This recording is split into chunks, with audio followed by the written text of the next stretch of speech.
Hey, this is Winnie Design Pocket channel. Today I'm gonna teach you how to make your image looks unique in the cyberpunk effect in photo. The first step, you need to desaturate the color in image. So you can use the Shift Command and U to desaturate. And Command J adding a new layer. Then double click the new layer and close the R channel and press OK. You can choose the move tool and move your image from left to right a little bit, and you can see they have some blue and red color coming. Next step, add the wind stylize filter. It can give the image have a little bit dreamy feel.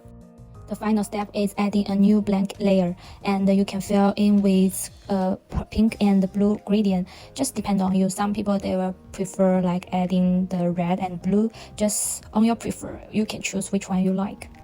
And the last is don't forget to set in the layer mode to the multiply, and you also can add in some image or some layers you like, and just depend on you. You can categorize by yourself.